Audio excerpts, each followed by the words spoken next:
आप सभी का आपके अपने YouTube channel sociology with Sangeeta में मैं संगीता स्वागत करती हूं और इस चैनल के माध्यम से हम लोग सोशियोलॉजी की कॉम्पिटिटिव एग्जाम की प्रिपरेशन करते हैं। आपको इस चैनल में दो क्लासेस मिलेंगी। मॉर्निंग के क्लास में हम लोग कवर कर रहे हैं बिहार, स्टेट और झारखंड का जो सहायक आचार्य का सोशियोलॉजी का सिलेबस है उसे, क्योंकि इन दोनों का सिलेबस है जो वो ऑलमोस्ट सेम ही है। और इवनिंग के क्लास में हम लोग कवर कर रहे हैं झारखंड लेडी सुपरवाइजर का सोशियोलॉजी के सिलेबस को। जो स्टूडेंट्स पेड ग्रुप से जुड़ना चाहते हैं, जो नोट्स को परचेज करना चाहते हैं, उसका प्रोसेस डिस्क्रिप्शन बॉक्स में दिया हुआ है या फिर आप कॉन्टेक्ट नंबर लेकर मुझसे कांटेक्ट कर सकते हैं। और जो पेड ग्रुप से जुड़े हैं उनका सिलेबस ऑलमोस्ट कंप्लीट हो चुका है। तो देखिए आज का जो हमारा टॉपिक है इसमें हम लोग बिहार स्टेट का जब आप सिलेबस देखिएगा तो उसमें आपको पढ़ना होगा प्रमुख प्राथमिक अवधारणाएं। ठीक है, तो सोशियोलॉजी का अगर आप कोई भी एग्जाम देते हो तो उसमें ये जो टॉपिक है ये आपके लिए बहुत ही ज्यादा हेल्पफुल होने वाला है। क्योंकि देखिएगा इस टॉपिक से, क्योंकि प्राथमिक अवधारणाओं के अंतर्गत आपका समूह, समिति, संस्था, ये सारी चीजें आ जाएंगी, समाज। तो इनसे रिलेटेड आपको कम से कम 10 से 15 क्वेश्चन देखने को मिलेंगे।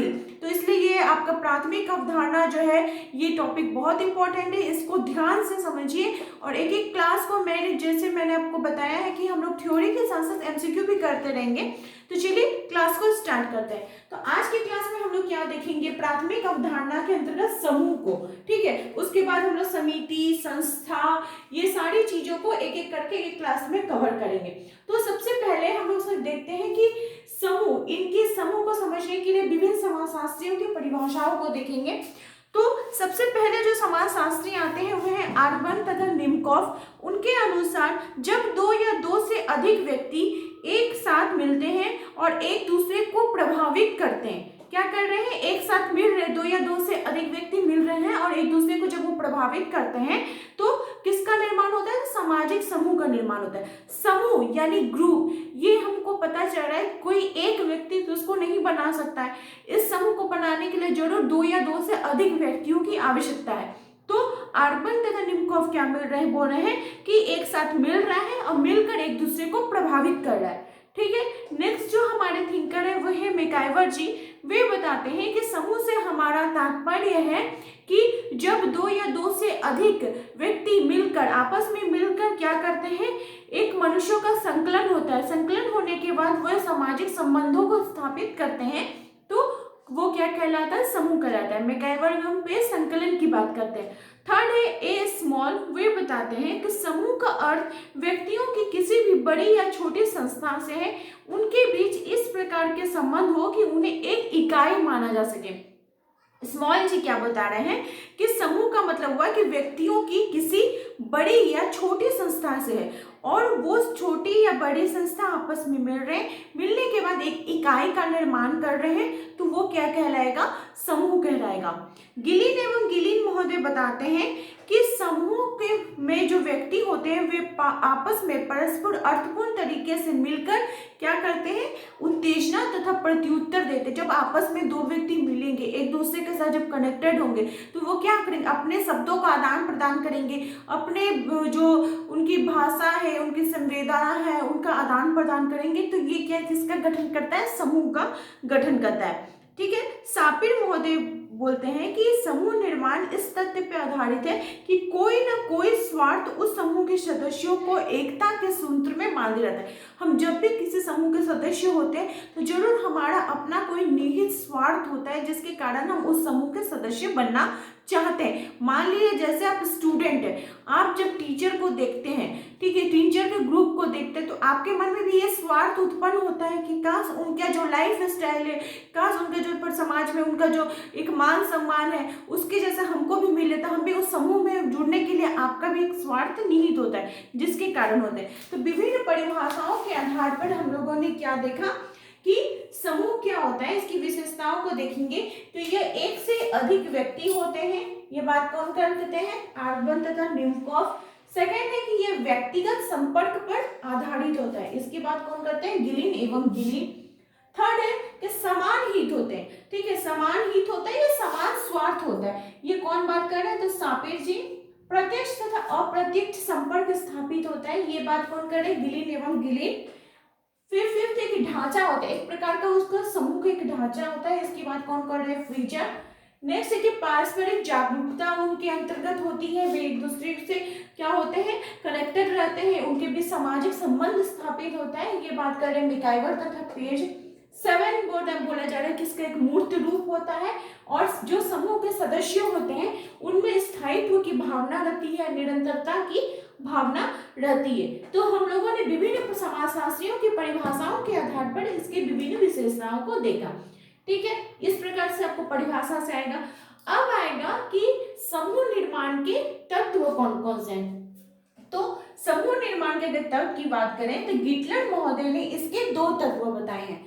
कितने, 2 तत्व, अंतःपक्ष और बाह्य पक्ष।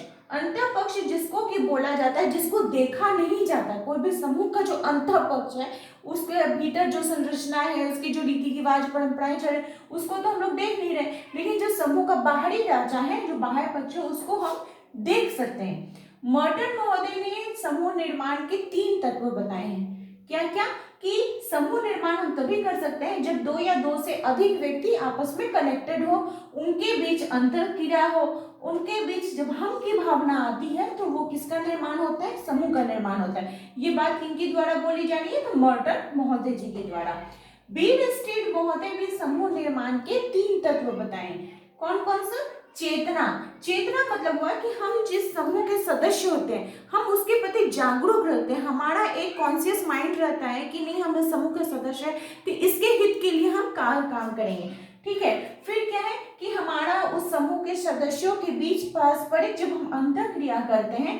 फिर थर्ड है कि एक सामाजिक संगठन का, हम किसी भी समूह के सदस्य बनते हैं कि जब हम संगठित रूप में काम करते हैं। आप अगर परिवार को ही ले लीजिए कि आप परिवार में हैं और अपने भाई बहन से आप झगड़ा कर रहे हैं, तो वो परिवार का संगठित रूप में रहेगा, नहीं रहेगा। तो इसके लिए आपको आपस में अंतर्क्रिया करते हुए क्या होना चाहिए, एक सामाजिक संगठन का निर्माण करना चाहिए। तो ये तो था समूह निर्माण के महत्वपूर्ण तत्व। अब हम लोग देखते हैं समूह के प्रकार कौन कौन से हैं। बहुत इंपॉर्टेंट पॉइंट है।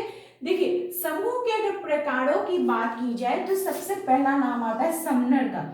समनर की बहुत इंपॉर्टेंट बुक है फोकवेज। ठीक है, फोकवेज किसकी रचना है, तो समनर की, जिसमें इन्होंने अंतर समूह और बाह्य समूह की अवधारणा को प्रस्तुत किया था। किनके द्वारा किया गया था, समनर जी के द्वारा। इनकी जो पुस्तक फोकवेज है इसे बोला जाता है समाजशास्त्र का बाइबल। अगर आपको क्वेश्चन पूछा जाए कि समाजशास्त्र का बाइबल किसे कहा जाता है तो आप टिक लगाइएगा फोकवेज को। एक और चीज, ये जो समनर है हम लोगों ने पहले के क्लास में देखा, ये समाजशास्त्र के पहले अध्यापक है, पहले एकेडमिक टीचर हैं। अगर आपसे पूछा जाए कि पहले एकेडमिक टीचर कौन हो जाएंगे तो समनर जी हो जाएंगे। देखिए, एक लाइन से कितने सारे आपको इंपॉर्टेंट क्वेश्चन निकले। ठीक है, तो अंतर समूह और बाह्य समूह की बात कौन करते हैं, तो समनर जी कहते हैं। अब हम लोग समझते हैं कि अंतर समूह बाह्य समूह क्या है। आप लोगों ने इसके पढ़ा होगा तो ये समझ में तो आ ही गया होगा। अंतर समूह जिसमें कि हमारी हम की भावना होती है, हमारे निकट संबंध होते हैं। हाँ, जैसे कि हमारा मित्र मंदिर हो गया, हमारा जो ग्रुप होता है उसको बोला जा रहा है। और बाह्य समूह जिसमें हम की भावना नहीं होती है, सहयोग भी और विरोध भी दोनों ही उसमें समान रूप से होता है, तो जो उसको क्या बोला जाता है, बाह्य समूह। बाह्य समूह के अंतर्गत आपका समुदाय आ जाएगा, क्योंकि समुदाय में दोनों ही प्रकार की चीजें रहती हैं। अब तो इनके समनर जी के बारे में हम लोगों ने पढ़ा। अब हम लोग देखेंगे चार्ल्स हटन कूले जी के बारे में। C.H. कूले की इंपॉर्टेंट पुस्तक है सोशल ऑर्गेनाइजेशन। क्या है, सोशल ऑर्गेनाइजेशन, जिसमें उन्होंने किसकी अवधारणा दी है, तो प्राथमिक समूह की अवधारणा दी है। किसकी अवधारणा दी है, प्राथमिक समूह की अवधारणा। अगर आपसे क्वेश्चन पूछा जाए कि प्राथमिक समूह की अवधारणा किनके द्वारा दी गई है, तो C.H. कूले जी के द्वारा दी गई है। इसमें उन्होंने बताया है कि प्राथमिक समूह मानव स्वभाव की नर्सरी होती है। क्योंकि जब कोई बच्चा, मान लीजिए कोई बच्चा को हम समाज के अंतर्गत सामाजिकरण करने के लिए सिखा रहे हैं, उसको सिखा रहे हैं कि बच्चा बड़ों को प्रणाम करना चाहिए, ठीक है, कोई बड़े आएंगे तो उनको पैर छू के प्रणाम करो। तो ये सब चीजें जो उनको सिखाई जा रही है वो कहाँ सिखाई जा रही है, परिवार में।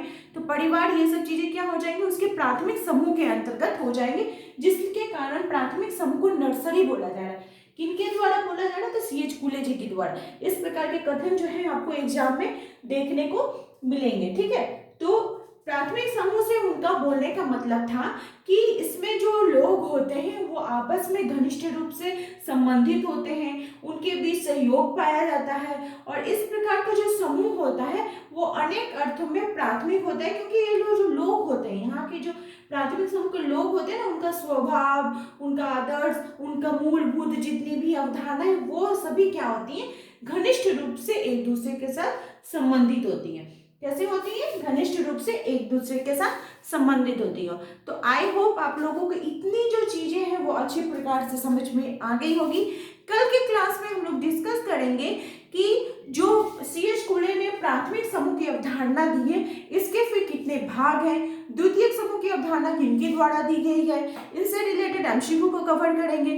तो इसी प्रकार से आप लोग मेरे चैनल के साथ बने रहिए। आप सभी का मेरे चैनल में बने रहने के लिए बहुत बहुत धन्यवाद।